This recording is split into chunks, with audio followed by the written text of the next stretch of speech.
We're muted. There we go. Yeah. We're struggling to start this one, but we're live. We're here. I hit the wrong button. I muted us. We're here. This is Unadvised here on the Sports Animal YouTube, Facebook, and as well as our Unadvised Pod account on X. Follow us at PrestonPool405, at Tyler's Takes, and like I mentioned, at Unadvised Pod on X. We made it by the grace of God, but we're here at Teabag. Yeah, sorry. I mean, this is behind, or what's it called? Behind baseball. Yeah. What's it? Yeah, a little behind baseball. Preston texted me earlier today, said, "Can we do 6?" And I said, "Yeah, sure." I forgot about that text until like 5:45, and I was on a jog around the neighborhood, and I had to like get home and take a quick shower and stuff. I made it, but yes, no, you warned me, and I said, and I confirmed it, and then it just went by my head, and then right whenever I was like, what should I talk about the show tonight? And I was like, crap, we're doing this at 6. We can blame it, and he won't care. I'm sure we'll just blame it on Mark Rogers. They have their Squirtle Pick'em show later tonight, so tune into that once we're done here. That'll be on the YouTube and Facebook page as well. But we are here. OU OSU don't play this week, so that's probably Good. like a relief for a bunch of you guys out there. ST-Bag says good. So we're gonna get to some Thunder to start this show off. We both big Thunder fans, obviously. Produced the Thunder games for the Thunder Radio Network, so we've being working at the Sports Zone, we've got some chances to cover the Thunder and all that stuff. So I want to get into a little Thunder to start this evening off. Obviously, the big news since we have been on, because that was Sunday night, right? That this happened with Chet, correct? Against the Warriors. So Sunday night, Chet gets hurt with a hip injury. I'm not going to sit here and try to explain the hip injury like I know what I'm talking about, because I have no clue. But he's going to be out. They said 8 to 10 weeks is when they're going to evaluate him. So I'll just say this, because we've had a bunch of these texts on the text line at the station and all that stuff. When's Chet coming back? I wouldn't plan on him coming back until after the All-Star break. I think he's out until at least past the All-Star break. I'd say probably like March. So like when you come home from spring break, if you're I guess I don't do spring break anymore. I still struggle with that idea.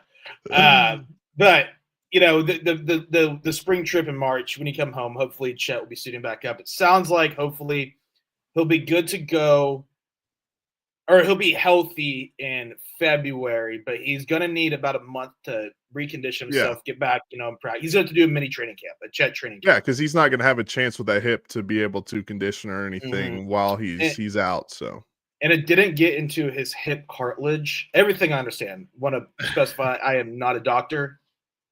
Nowhere near close.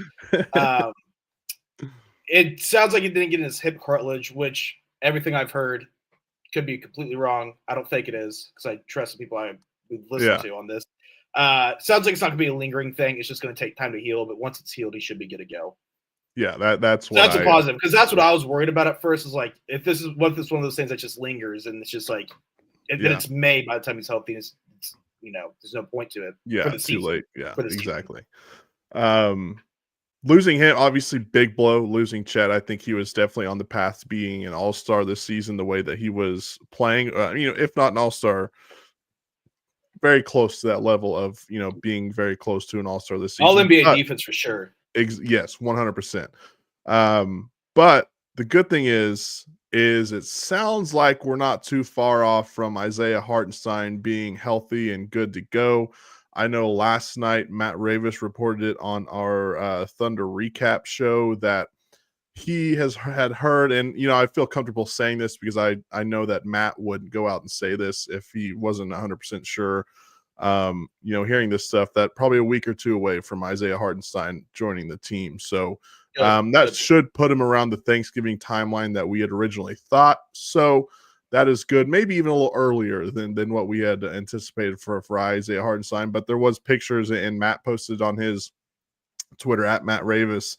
What are they called? Braces?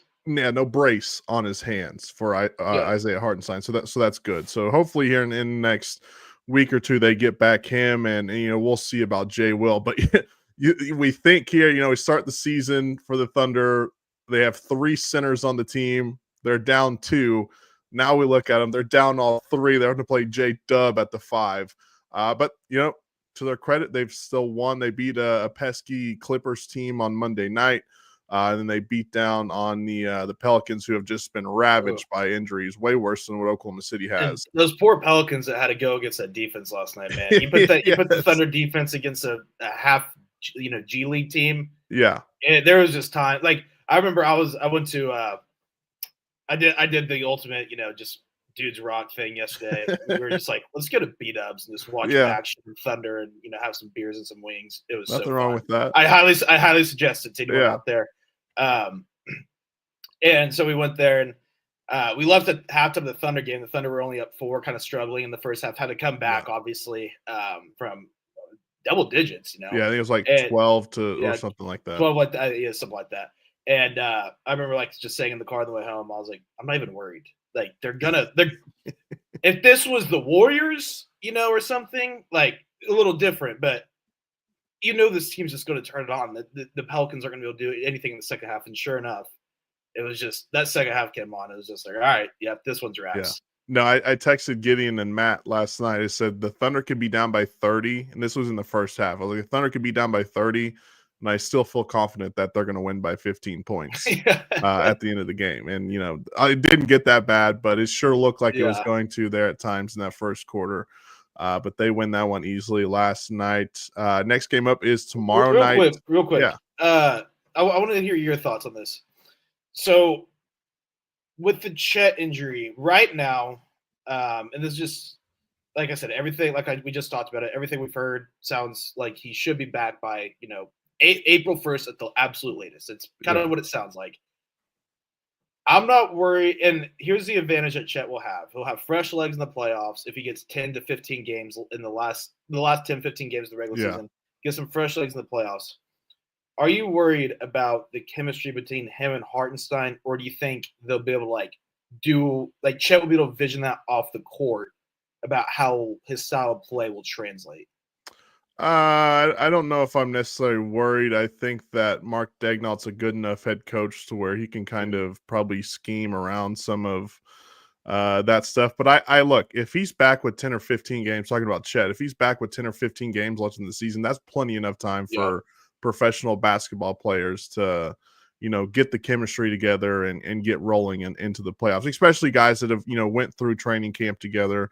They have played basketball together in the off season, I would imagine. So it's not like they're going in just completely blind on, playing basketball with each other. So I would expect that not to be an issue.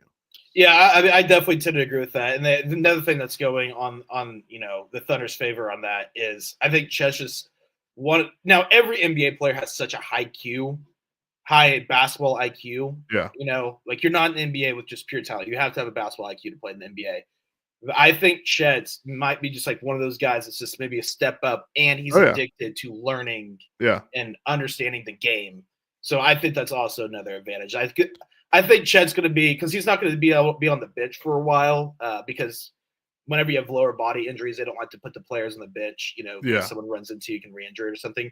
But he'll be at the games, probably sitting, with Sam the owner's suite, the owner's suite or something, or somewhere up there. And he's just going to be watching the game. He's just probably going to be envisioning what, him being on the court and what he would be doing in scenarios and stuff. Yeah, no, 100%. And another thing that you found interesting, at media day that we went to over a month ago at this point, is that those Hartenstein and Caruso immediately once they signed and got traded to the Thunder, popped open YouTube and started watching tape. So those guys have seen enough of what the Thunder do. I just don't think that's going to be a big issue. Thunder 10-1 start, number 1 team in the Western Conference. Still, I think J-Dub is starting to come around now. How much of that is Chet being gone, and there's more shots available now. That double block he had last night was oh my insane. Gosh. He's coming around. He's looking good. And to be fair, his defense was never the problem. I think it was just his offense trying to get that shot going, and that's happened. Shea, though, to me, still seems like he's forcing the three a little bit, and maybe some other shots. I think he was like 12 of 25 last night, so that's not exactly the most efficient evening for Shea. It might have been for a guy that's been known for efficiency. Exactly, too. Yeah. He's not getting to the line as much as people like to think that he does, right? They call him the free throw merchant. I think he went to the line twice last night in that game, playing against a bunch of G League guys. So that'll come around eventually where he gets to the line a little bit more. And they want him to shoot more threes. I think, and obviously I know a minuscule amount of basketball compared to what these guys do, but I think you max him out of like 3 or 4 threes a night. You don't need him taking 8. Well, and the thing is, he's doing a lot of pull-up threes too, and I don't mind the threes, but a lot of it's like the pull-up threes, almost like the catch and shoot. They're not the good ones, right? Yeah, and it's just like he's taking threes that only certain guys in the entire NBA can take. The Stephs of the world, the KDs of the world. Those are the kind of threes he's taking right now, and I understand the experiment because you can do it right now this early in the season, but once January 1st rolls around or something, that's going to be like, all right, we've had you guys have had 2.5 months to try to play with this. It's not working. Because those are the ones where they come down the court and there's still 20 seconds left on the shot clock and they're taking a pull-up three that they miss, and it's like, well, you still have 20 seconds to kind of try and get a better shot. Maybe it's Isaiah Joe in the corner, Aaron Wiggins in the corner, J-Dub somewhere. And we'll see. But I imagine that stuff will turn around for them. Caruso was out last night for the Thunder. That sounds like that's something that's probably just going to be like a day-to-day thing. Maybe he misses the game against Phoenix and is back on Sunday versus the Mavericks. So that, from what I've heard and listened to, doesn't seem to be a massive problem or an issue that they're too worried about. I know Mark Daignault was asked about it, and he just kind of said, I'm not talking about injuries because I don't want to get the Thunder fined, because a couple of years ago he did that and the Thunder got fined. So now he's not doing that anymore. Smart man, by the way. You never want to get your job fined. Now, Sirianni didn't get fired, but he also, we'll talk about the Eagles Commanders game, but this was last week before who they play like him, the Cowboys. Did you hear what he said about Jalen Hurts? I think I did. I don't remember. They asked about Jalen Hurts, and he was like, "Yeah, he's limited at practice." Jalen Hurts was dealing with like his ankle sprain or something. Nothing serious, obviously, because we're not playing great. But pretty much Nick Sirianni broke news to the media right then and there that Jalen Hurts is like, been limited in practice and stuff, and the bet he should be ready to get something like wait, what? Jalen? He's like, oh no, I thought you were asking about like Jalen. I didn't mean to say that. Yeah. And like, well, Jalen Carter's hurt. Don't want to do that for sure. And then we've kind of touched on it, but this defense is just lights out for the Thunder. I mean, they're number one in defensive efficiency, and any defensive stats, they're number one in. 30-42 on fast break points last night. Yeah. And the crazy thing is they got out rebounded, but they had 24 turnovers or something like that. So I think they got out rebounded by like 27 boards, but then they go and they have 20 plus turnovers. So the rebounds will hurt later in the season, but that's when you're going to have your guys healthy. Yeah, that's where you get that are going to be able to read it. Yeah, exactly. So as long as you can keep forcing turnovers at the rate that they do, and be as great defensively as they have been, I don't think that the rebounds, again, just like last regular season, the rebounds didn't hurt them until the playoffs. They're going to have the rebounders in the playoffs more than likely. So I don't think rebounding is just a massive issue for them currently if they keep playing the way that they do. Yeah, it's kind of reminds me a lot of last year and a little bit of the year before when they made the play-in game. Where it was like rebounds an issue, but then you're like, they make up for it with the way that they're able to not turn the ball over and to get takeaways and stuff. But that's a temporary problem for right now because Hartenstein will be back. Sounds like Chet's going to be back. So just got to work around it for right now. Yeah. And It's just crazy that they have J-Dub playing the 5. He's out there jumping. Him Center. jumping against Wimby on when they play Tuesday. Yes, yeah. That's gonna be whenever he does a jump ball against Wimby. That's gonna be all time right there. It's gonna be great photo. Will be crazy. That'll probably be not gonna jump. There's gonna be no point for him to even jump. Yeah, no, not at all. That'll be the NBA Cup game. They play one tomorrow. They play one Tuesdays and Thursdays for the next couple of weeks, or Fridays, excuse me. Tuesdays and Fridays will be NBA Cup nights for the Thunder. The next couple of Tuesday, right? Tomorrow's not an NBA Cup game. No, tomorrow's the first one against the Suns for the NBA Cup. Oh, tomorrow is the NBA Cup game. Yeah, and then Tuesday. Do they play next Friday? I don't think they play next Friday. I don't know. So yeah, Tuesdays and Thursdays, or I keep saying Thursday. I don't know why I keep saying that. I've been working. It's like the college class. Monday was it Friday, Tuesday, Thursday. Yes, Tuesday, Friday. The next couple of weeks will be NBA Cup games. Other stuff in the NBA, the Cavs still undefeated. Didn't have that on my bingo card. They're 13. I didn't have anyone starting 13-0 on my bingo card. And the crazy thing is, I think they're going to get to 15, and they're going to play the Celtics, and that might be the game that they drop here in a couple of nights when I don't know if they host the Celtics or if they go to the Celtics. But I think that potentially that might be the first one they lose, but who knows? Yeah, it's going to be interesting to keep up with the Cavs this season, just see – because they are a good team. They made the second round of the playoffs last year. They are a good team, but it's going to be interesting to see, their record throughout the season, how much of this is – smoking guns right now, or if this is legit. Yeah, for sure. And then so many injuries this year in the NBA, man. And we kind of saw that with the NFL as well, where it's just like these guys don't get a lot of time in the preseason.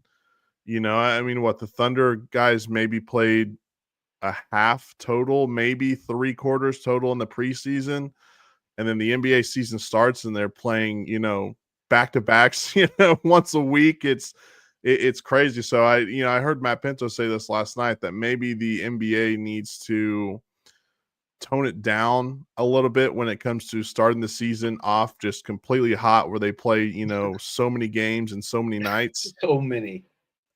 Because there's just been so many guys getting hurt. And I know that, like, the Chet injury, you can't really blame that on playing a bunch of games and a bunch of nights. But there's other injuries, like, trying to think off the top of every one of the Pelicans injuries, Paul George, Joel Embiid. The reason Joel Embiid isn't really playing right now is because there's just so many games and so many nights to start the season, when it doesn't need to be that way. If you're the NBA, you can cram a lot of those, like, in the back half of the season when there's nothing else on TV. You can just have, massive nights for the NBA. But it is the NBA. They want to get out and play as many games as possible, because that's how they make their money. Yeah, that's the one thing. Like, what are you going to do? You're going to extend the season? Are you going to shorten the games? Yeah. That's kind of like the ultimate question. So, I mean, I think we might get some answers. I think there's a CBA coming up in not this offseason, but the next offseason. So I think we're going to get some answers on that then, but I don't think it's going to be anything. No, I agree with you on that. Anything else in the NBA before we get to some college football? No, I think we covered it all that I care about, at least. Yeah, basically the Thunder. Yeah. Right, I'll care more about the rest of the NBA after Christmas break. Yeah, All-Star break. Okay, I like that. No, so that used to be the old saying, after Christmas, but now with college football playoffs and the NFL playoffs, still too much football for me. Yeah, no, I'm tracking on that. College football, the slate this week kind of stinks. There's only 2 ranked matchups. That's Tennessee at Georgia and Missouri at South Carolina. Any thoughts about those two matchups? Because everything else is just kind of boring games to me. Love South Carolina minus 14 right now. I think Missouri is smoke and mirrors. I just don't think they're good. And I think South Carolina is the hottest team in the country right now, shall we say? Maybe Ole Miss. Yeah, them or Ole Miss. South Carolina's playing great right now, man. They're going to be shooting themselves in the foot or kicking themselves for not pulling out the LSU game. They did kind of get screwed by the refs there at the end, because if not, they'd be looking good for a playoff run right now. But Probably not going to make it this year, but they're playing really, really good. I do like South Carolina a lot in that game. Tennessee, Georgia, I'm interested in because I don't know if these teams, like, they're obviously really good. Don't get me wrong, they're obviously really good football teams, but Georgia's been struggling. Carson Beck's been struggling. Tennessee has a great defense. Nico for Tennessee might be out. Yeah. So I think that's going to be an interesting matchup as well. I'm just really intrigued by that one because I don't know what's going to happen. And those are the best kind of games is when you're like, I don't know which way this one's going to go. I mean, it's a pretty heavy spread, isn't it? I think I got it right here. It's 9.5. So I'd take Tennessee plus that 9.5. Unless more news of Nico comes out, but I think he's also as questionable in the injury report. So, but that is a very, very intriguing game. Yeah, there should have been another one that just released at 6:00 right when we started. So we'll see how that goes. But yeah, I think the Tennessee Georgia game, definitely if Georgia loses, do you think that puts them out of the playoffs? Yes. Yeah, no 3-loss team is getting in this year. Yeah, there's just too many good 1 and 2 loss teams, and even mixing a couple of no loss teams in there as well. What do you think? And this isn't even on the list, but what do you think about Indiana right now? They would be hosting a first round game against Alabama. Dude, crazy. Crazy. I mean, just never in my mind would I have ever thought this year to even look at the Indiana Hoosiers, and now here we are. They're projected to host a first round playoff game against Alabama. And dude, I think they're gonna pull it off. They're on a bye week this week, I think, aren't they? I have no clue what I bet they are. Here, let's see. Who do they have left? I know they got Ohio State next. Who's their last game? It's not a good team because they have a fairly weak schedule, but I don't care. Imagine they beat Ohio State and they're a top 2 team in the country. Imagine if they just won the Big Ten. Yeah, they get a playoff. That's still on the table for them, right? I mean, dude, there couldn't be a more perfect welcome to the 12-team playoff than what we're getting this year.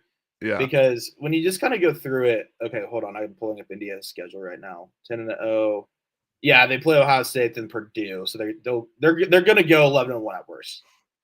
Yeah, that's crazy. And I mean, if 11-1 somehow gets them the Big Ten championship game, I don't know how the tiebreaker is going to work because obviously Oregon will get them if they're undefeated. So I guess it'd be Ohio State, Penn State, Indiana 3-way tie. I'm sure Ohio State would get in there because I don't think Indiana hasn't played Penn State. Yeah. But yeah, what a welcome to the 12-team playoffs. So I'm pulling up the rankings right now. No, this isn't what I want. Rankings. Not standings, rankings. So let's see. You got Oregon. I can see them winning it all. Ohio State. I can see them winning all. Texas. I can see them winning it all. Alabama. I can see winning it all. Ole Miss. I can see winning it all. Then outside chances to win it all. I can see Penn State winning it all. I can see Tennessee winning it all. I could see.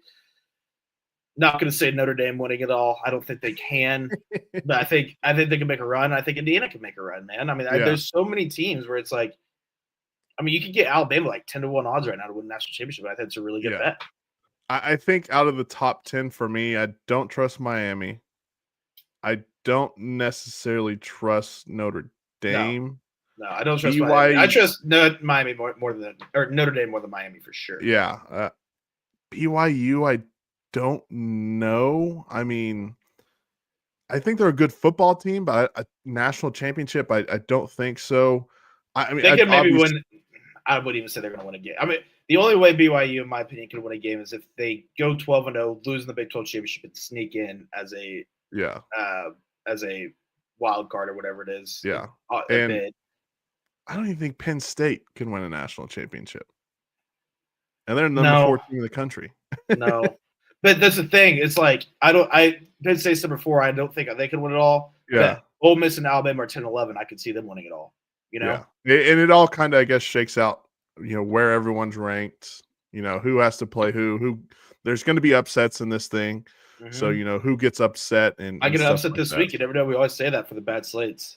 Yeah, this could end up being one of the more interesting slates of the year. Oregon plays Wisconsin. I think that's in Madison. So I mean, it's that's one of those games. It's like Oregon should win that game by a lot, but it'd go into Madison, Wisconsin, at night. Who's to say? That can't anything can happen, right? That is a night game.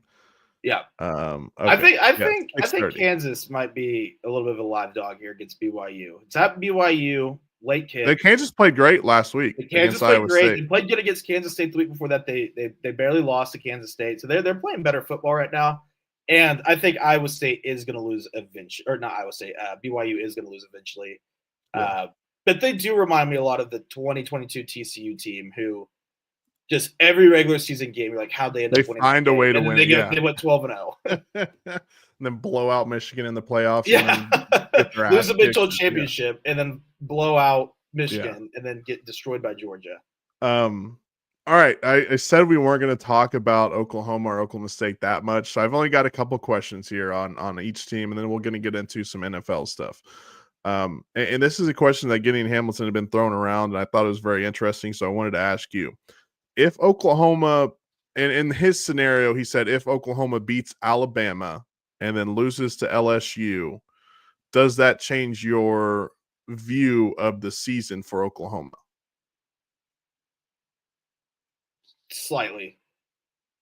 Not enough to where it's like Brent Venables isn't on the hot seat. Yeah. But it's one of those things able where to keep the troops rallied. Exactly. I think that you can go to a bowl game. And there's something to build on next year. Yeah, something to build on, having a win against Alabama on senior night. Slightly, but not a whole lot. Yeah, there's been so much bad that I can't just look away from. Yeah. Okay, so and here's another part of the question he asked. If Oklahoma gets blown out by Alabama, say 52-6 at home, and loses a close one to LSU on the road, what is your view at that point? Loses by 6? A touchdown to LSU. No. Wait, what was Alabama? Oh, they get blown out. Like the score is 52-6. Oh no, that's not going to change my view at all, because I think that LSU game where we are right now, I think that could be decently close, because I think LSU might be out of the playoff picture by then. Yeah. And Thanksgiving, it may not be a night game. There's not going to be maybe a whole lot of students there or something. It just might be like one of those, like, LSU just might show up for the game kind of things. Yeah. So no, that wouldn't change my view at all. I agree. I think if you beat Alabama, okay, there's maybe some stuff to build on going into next season. You're still got to get an offensive coordinator. You're probably going to end up with a new quarterback next year. You got to get an all new offensive line. So yeah, I think there's maybe some stuff to build on, but I don't even know if beating Alabama changes my viewpoint of the season, as it's just a terrible season and there's a lot of things that need to change before 2025. Yeah. Okay, my other two questions are for Oklahoma State. And this first one's more of a funnier question. What's harder, in your opinion, going undefeated in conference play or going defeated in conference play? Undefeated is harder because winning's just harder than losing. Yeah.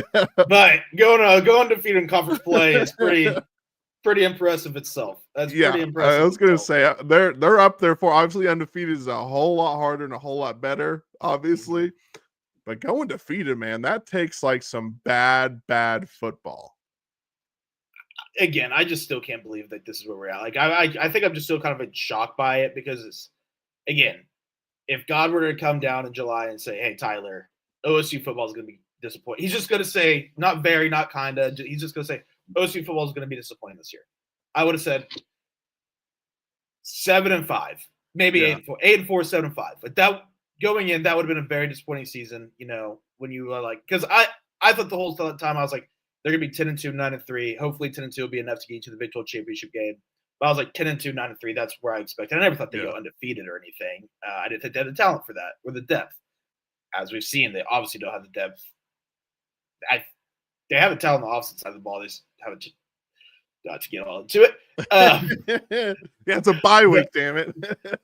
But I just still can't believe this is where we're at, because they're literally, genuinely a bottom 3 or 4 team in college football. Yeah. The Power 4.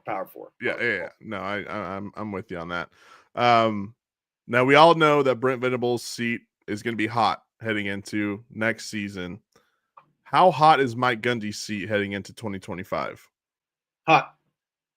It's hot with the fans? Equal to or more?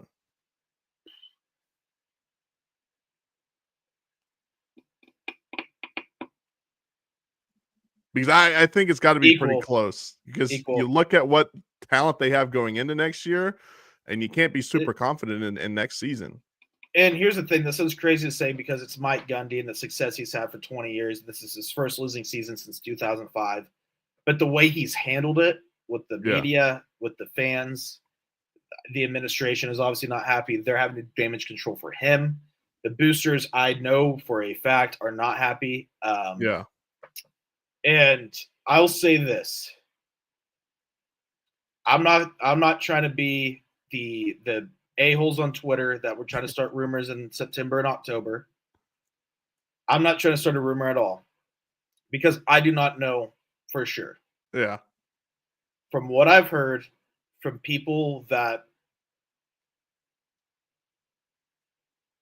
are semi-close to the program, not inside the walls, but are semi-close to the program, I think there's a chance Mike Gundy may not be the head coach next year from a joint decision, from a mutual agreement. Yeah, like they might sit down. He retires. Well, I think there's a chance that he resigns. He retires. He resigns as Oklahoma State head coach, and I think there's a chance they sit down because they're not.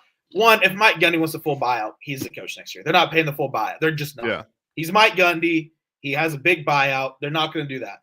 I think there's a chance that Mike maybe this has passed me by. Maybe I don't want to do this anymore. I think it might be a good time in his life for this to happen. I think there's a chance that the administration and Mike Gundy sit down at the end of the year and said, what number makes us both happy? Yeah. And look, it's hard to last 20 years at any place doing anything. And I'm going to say this right now, and I'll say this the second he retires. You can badmouth Mike Gundy all you want right now if you're an Oklahoma State fan because we're in the heart of a terrible season. He hasn't been the friendliest guy about it. He hasn't taken much accountability about it. I understand. If Mike Gundy is not the second, I'm going to say the second that's announced, so that makes it seem like it's going to happen. If it's announced that Mike Gundy will not be the head coach at Oklahoma State in 2025, there better not be one clown on Twitter bad-mouthing that guy. Yeah. Because you have to just – when you think of Mike Gundy, you just have to throw the 2024 season out the window and just think about everything else good that he's done for you because it will be called Gundy Field at Boone Pickens Stadium. There will be a statue. It'll be Barry Sanders, Boone Pickens, and Mike Gundy outside Boone Pickens Stadium on the west side of the stadium. He is a legend. He is a Mount Rushmore legend. Badmouth him all you want this season. Badmouth him all you want as long as he's the head coach. The second it's not his deal anymore, if anyone badmouths him, screw you. That's all I'll say. Screw you, you entitled POS. That's what I'll say. I agree with you. I even said that line that you said, it'll be Gundy Field at Boone Pickens Stadium. I said that to someone the other day, just like talking, regular. Yeah, no, at least and it's kind of a shame they haven't done it. It's kind of a shame they haven't done it already. I think after the 21 season, they probably should have announced that this is going to happen. Yeah. That way he could coach on it, I think they should have probably done it, 2 or 3 years ago where that 21 season, I feel like really cemented his legacy because in 2011, he was, this far away from being in the national championship game with a missed field goal. 2021, they wouldn't have won the national championship in 2021. Nonetheless, he was this far away from competing for a national championship. Yeah. And he was a total of this far away, if you include the Iowa State loss, from being the 1 seed in the playoffs. Yeah. So twice in his career, he's gotten Oklahoma State right there. He's gotten Oklahoma State to places they've never been. Twice. So I think after 21, where it really cemented his legacy, I think it should have been Gundy Field at Boone Pickens Stadium. But I think that will get – I think the first season he's not the coach, that's going to be the case. Well, you know what they say, a couple inches can, make or break you, right? It's all about the performance, though. It's all about the performance. Yes. The boys played hard. All right, let's get into the NFL where we're going to talk Commanders Eagles tonight. Eagles a 4-point favorite. Maybe it moved, but this was from earlier today. I like the Commanders, man. I really like the Commanders. Now this is in Philadelphia, but I like the Commanders. I do too. I took Commanders +4. I'm just excited to watch this game. I mean, it's just a massive game. It's kind of like a renewed rivalry in a sense because it's like the Commanders have been so irrelevant in that division for so long, and obviously the Eagles have kind of been like I don't necessarily want to say the class because they haven't owned the division because so many different division winners have won it in the last 15 years. It's like years, a different one every year. Yeah. But they've definitely probably been the class over the last 10 years, winning a Super Bowl, winning it multiple times. So I'm very excited just to watch this game, and it's great that we talked about it on Saturday, Preston, on the actual radio. We talked about just how great the Thursday night games are this year, and this is definitely just like, this will be a fun one. Yeah, for sure. Jaden Daniels too, very good, very good. Anything else on this game before I ask you this? My statement that I have about the Bears and Caleb Williams. I know. I didn't know this was coming up. I saw the prep sheet. Go ahead. I think that the Bears are going to ruin Caleb Williams, and here's why. And it's because I'm on TikTok too much, and I don't disagree. I saw a TikTok that kind of explained everything. Every time that they bring in a new quarterback, it's always under. Wait, can I finish your sentence for you? Yeah, go ahead. I didn't see this TikTok, but I know exactly where you're going to go. They draft a quarterback with a bad head coach. Rookie year, the quarterback's with said bad head coach. Then they hire a new coach with a quarterback that's not his guy, and it's a little too late. Yeah, that's exactly it. Yeah, that's exactly it. I went on the Morning Animals let me do a Bears rant last, I think it was on Tuesday. Then we do a Bears rant right after Shane Waldron got fired. And it's just, I mean, it's unreal. It's unreal how effing pathetic they are. They didn't deserve the real F word. Just how effing pathetic this organization is. People just think the Chicago Bears, like, oh no, they're terrible. Like, they are generally just such a bad organization. Like, I don't think everyone's like, oh, there's bad organizations everywhere. No, the Bears are awful. Yeah. Awful organization. They haven't won a playoff game since 2010? That's terrible. They don't know how to. They're not going to fire Eberflus mid-season because they've never done that. It's a Bears standard and no cussing in the locker room, and we're traditional, and we should, be and that's where it starts. It starts from the ownership down because look, this is 2024, and I understand if you don't like cussing, you don't like cussing. I understand that, but to expect a bunch of 21 in a locker room to 30-something-year-old men to not cuss in a locker room is crazy. It's a locker room. Yes. There's nothing in there is going to get out. It's the point of the locker room. It's sacred. Yeah. It's a sacred place. It's the only. If you don't like it, stay your ass out of the locker room. If you're ownership, go somewhere else. I mean, it's just Preston. It's just. I agree. I mean, I was so high on Caleb Williams, and for so long I was like, no, he's going to be fine. He's going to be fine. I do believe he's a good quarterback. I think the Bears could have drafted anyone. It doesn't matter. Everyone, loves to crap on the Bears for passing up Mahomes and taking Trubisky. I don't think it matters. Like, I think Mahomes wouldn't be the Mahomes we know right now if he was on the Bears. He wouldn't be. I know for a fact he would have been John Fox. Yeah. And no weapons and stuff, instead of Andy Reid and getting to sit out under Alex Smith for a year and coming into a great situation with Andy Reid as a head coach and competent ownership management. It's just, I can't believe I'm back at square one. I can't believe, 3 weeks. It took 3 weeks for this ordeal to collapse. Yeah. And the Bears have quit on Eberflus, and they're not going to fire the guy. Yeah. And then Mike McCarthy, what's going to happen?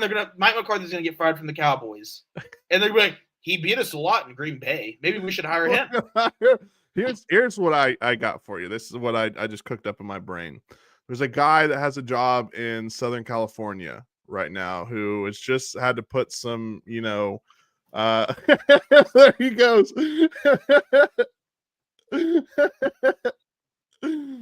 His name is Lincoln Riley, and he's got some issues going on in his job right now. He might be looking to get out, and he happens to have coached this quarterback that you have before. All right, well, let's move on. I'm not even no comment. We'll move on. The Broncos have changed their grass for the last 3 years during the season. That leads me to believe that maybe you're making the wrong choice when you put the grass in at the start of the season. but people are labeling this as like, oh, this is such a revolutionary thing. Like, you wouldn't have to change the grass if you got the grass right the first time, right? Yeah, what I didn't even see this. I think Schefter tweeted it out like a couple days ago. I just saw it again. Real quick, a It's Schefter stupid. thing that made me literally LOL this morning is he broke the news that John Gruden Oh, got yeah. hired by Barstool Sports. I saw that and I was like, that's hilarious that Schefter's breaking this news right now. That was pretty good too. Which that should be an interesting hire. Yeah. One day, I guess he told Portnoy if he doesn't perform, he's allowed to get cut. Yes, I did hear him say that. So, all right, our last thing we're gonna get into tonight is a little game of better or worse in the NFL. And Teabag, that means I'm gonna ask you about every NFL team, and you tell me if they're better or worse than what you thought they were going to be heading into the season. Since we're just a little bit past the midway point, the trade deadline was last week. If they're about the same, you can say even, whatever. So we're going to start with the AFC East. The Buffalo Bills, are they better or worse than what you thought? They're currently 8-2 right now. Better. Okay, so better. I thought they'd be good, but I didn't think they'd be this good. Yeah, I probably slightly better, Eileen, but I could even get down with even. The 3-6 Miami Dolphins, worse. Granted, Tua was hurt, so injuries. It's like, yeah, that plays into it as but well. Obviously worse. Now this team, we're definitely going to agree on this. The 3-7 New York Jets, even. Really, Aaron Rodgers. Preston, I love studying humans. I love studying body language and stuff. That's a weird thing about me. I love reading people like books. I've read Aaron Rodgers like a book. Keep Your Enemies Close. I've read Aaron Rodgers like a book for years. The second that it was announced that he might be RFK's running mate for president, that was when I have the receipts. I made two, not one, but two unders on their win total. Well, hey, there you go. Because I definitely would have them as worse. Did I think they'd be 3-7? No, but did I think they could be 5-5, 4-6 right now? Yeah, I would have guessed that for sure. So I'm definitely gonna go worse. And then the 3-7 New England Patriots. Better because Drake May's good. Yeah, I agree with that. And I mean, I didn't have much expectations for them anyways. So all right, the AFC North, the 7-2 Pittsburgh Steelers. Better for sure. I say way better because I definitely didn't have them at 7-2 at any point in the season. Russell Wilson, Moonball's back. Moonball, baby. Hey, and look, I've called him a bum now for 2 years. He's off bum alert. But again, with the thing with bum alert is you can always be put back on in an instant. So it shows how bad Matt Hackett is because he literally broke Russell Wilson in Denver, and then now he's instantly fixed again. Yeah. And then let's see, the 7-3 Baltimore Ravens. Even. Yeah, I can get down with that. That's about where I thought they would be. How about the 4-6 Cincinnati Bengals? Worse. I would say way worse. Mm-hmm. I had them probably, where the Steelers are at, 7-2. Yeah. Or 6-3, somewhere in there. And then how about the 2-7 Cleveland Browns? Worse. Way worse. Sure. Way worse. Yeah. I didn't think they'd be good, but I didn't think they'd be 2-7. No, I'm with you on that. All right, the AFC South, the 6-4 Houston Texans. Even. I'm going to say worse. I thought this would be like a 2-loss team at this point. Now they dealt with injuries. Maybe if you're asking me 10 games in, I might have said like 7-3, maybe 8-2. I probably wouldn't have said 6-4. So I guess maybe a little bit worse. But I wasn't as high on the Texans as everyone else was. Yeah. Like when I say everyone, because they had a harder schedule. CJ Stroud had some hit-miss games last year. He's had some hit-miss games. He's great. Don't get me wrong. He's a franchise quarterback. He'd win the Super Bowl. I'm not trying to discredit him. But there's just some flaws I think I saw in the Texans last year that I think we're going to kind of translate this year. So I think they're not even for me. I got too wrapped up in the Stroud boys. That's probably my problem. How about the 4-6 Indianapolis Colts? Even. I agree with that. I didn't expect much from this season, and it turns out they don't have much to give us anyways. Yeah. How about the 2-7 Tennessee Titans? Even, yeah. I think that's about where I had them. And then the 2-8 Jacksonville Jaguars. Worse, and I didn't think they'd be that good. I had no high hopes for them. I thought they finished second in the division, but missed the playoffs. But they even finished last. Yeah, I thought like right around that 500 somewhere in there. Maybe sneak in to the playoffs, but 2-8 is bad. So yeah, way worse for me on the Jaguars. All right, the AFC West, 9-0 Kansas City Chiefs. I guess better. I don't know. Look, because it's like I would have guessed like 7-2 at absolute worst at this point. This is one team I pray on their downfall every single night, every single year, and they're still better than what I thought they would start the season. So 9-0 for the Chiefs. I'll say better, regretfully. The 6-3 Los Angeles Chargers. Slightly better. I would agree with that. Slightly better. I thought this would be probably around a 500 team. It looks like they're going to be better than a 500 team this season. Yeah. So I agree with that. The 5-5 Denver Broncos. Even. I would say even as well. I thought they're going to end up probably with a losing record, but Bo Nix has at least, given them some type of spark. And I think they're building a culture too. There was Sean Payton and stuff that was going to form year two. Exactly. The 2-7 Las Vegas Raiders. Even. I had no hope for them. Yeah. I would say even to slightly worse. Maybe slightly worse. Yeah. I didn't think they would be like a 2-win team at this point. I thought, maybe 4 wins or somewhere in there, but they are pretty bad for sure. That turns out hiring an ESPN commentator as your head football coach, not twice. A good idea. I mean, John Gruden, I guess, was Super Bowl and stuff, but they've done that twice in the last 7 years. Yeah. All right, the 7-2. Moving on to the NFC, starting with the NFC East. The 7-2 Philadelphia Eagles, better or worse? Better. Yeah. No, I mean, look, and I guess we work with a big Eagles fan, right? So some of the takes that we probably see about the Eagles are just that they're the worst ran organization ever. Oh, buddy. Yeah. But we know as outsiders, it's like, all right, dude, they're 7-2.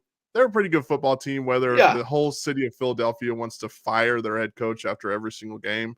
They're still a very good football team. You know what I do for the Eagles' success? I'm not going to say on the show. Bad things. Yes, bad things. Weird things. Weird.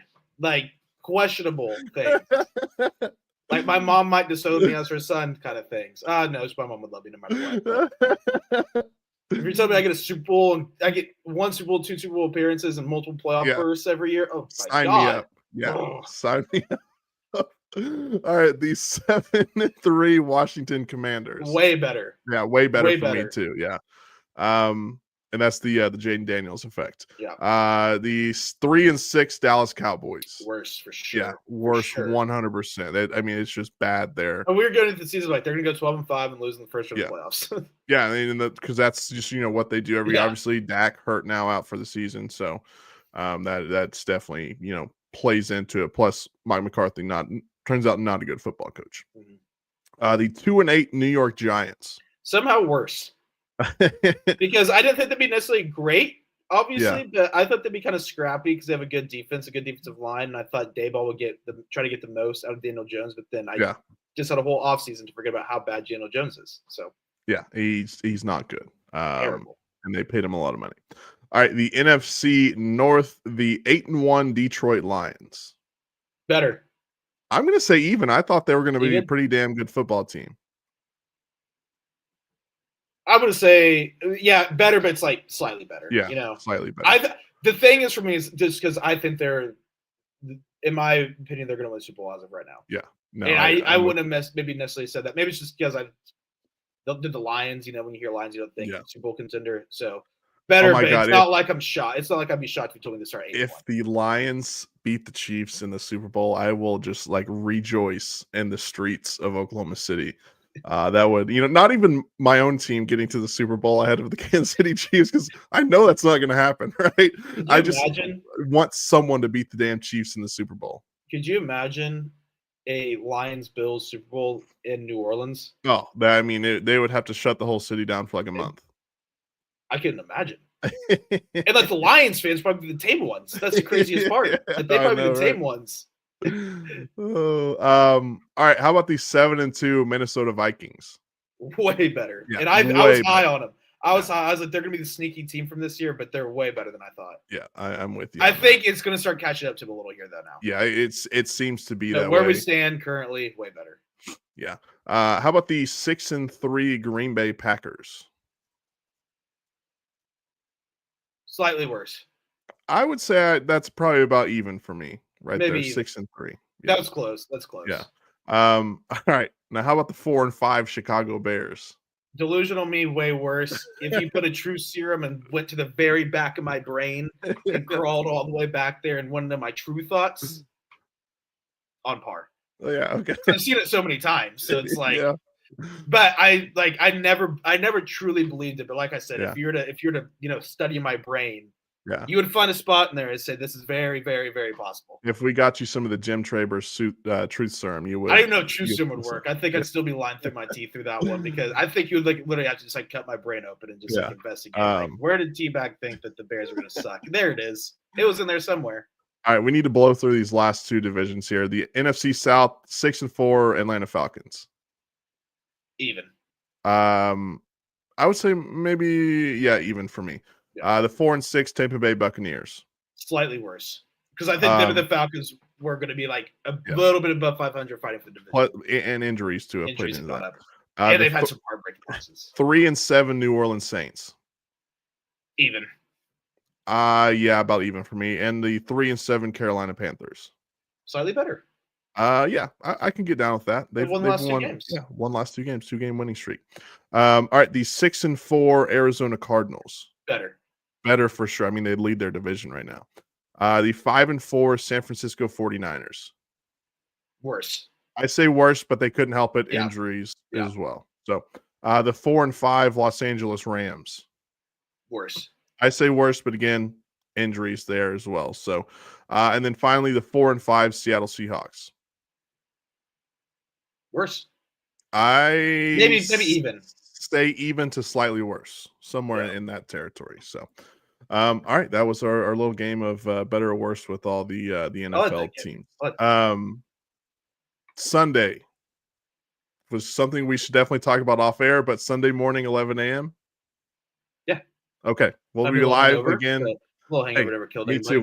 We've got some big UFC fights that night, so excuse me, Saturday night. So yeah, I'll definitely be in the same boat. But the Thunder do play Sunday evening, so we won't be able to be on then. So 11 a.m. Sunday morning, we'll take your fantasy questions. We'll get you ready for the NFL day. We'll even talk about the college football from the night before. But that's going to do it for us. We need to get out of here. Stay on the Sports Animal YouTube page. Mark Rogers and his gang at Squirtle coming up next at the top of the hour. I'm Preston Poole. That is Tyler Adams T-Bag. Follow us on Twitter at Preston Poole 405, at Tyler's Takes, at Unadvised Pod on X as well. See you guys on